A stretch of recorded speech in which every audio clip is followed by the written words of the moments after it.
The work I look at particularly is Latin America, so we can kind of see how Latin America has become a game changer on climate change. So from Brazil to Mexico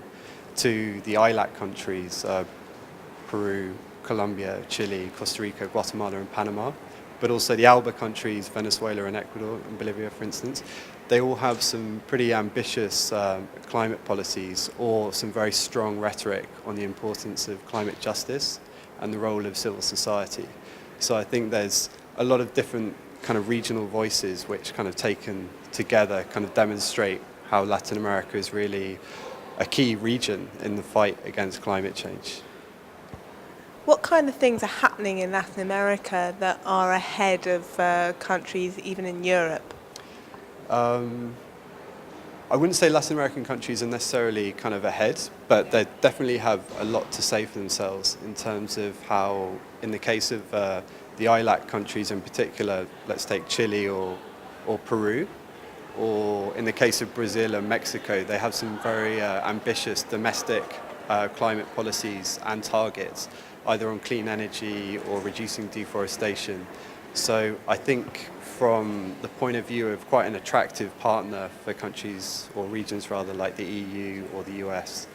and even the LDCs and the African countries, I think Latin America as a whole is seen as a player which people can do business with, and I think it's regarded as a bridge builder to a certain degree, and we can kind of see that with Peru hosting COP20 next year. Their role essentially is going to be to kind of bridge this gap between the developed and developing countries, and they're in a pretty solid position to do that given their domestic legislation and their foreign policy more generally. They're a well-respected group,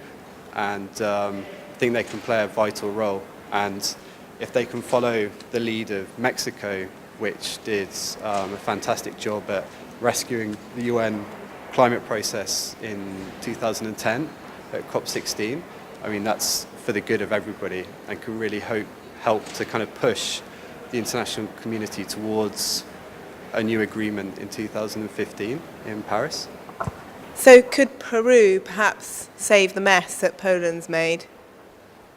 I'm not sure if they can necessarily save the mess or whether there will necessarily be a mess to clean up, but I think the Peruvians, and just behind us, they have a COP20 stand. I think the Peruvians are definitely really starting to kind of step up their work on the COP, their preparations.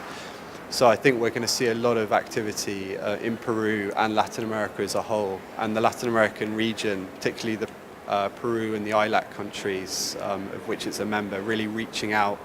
to other countries and regions to kind of promote this kind of progressive message from the region. So domestic climate policy is possible. Reducing emissions whilst growing your economy is also possible,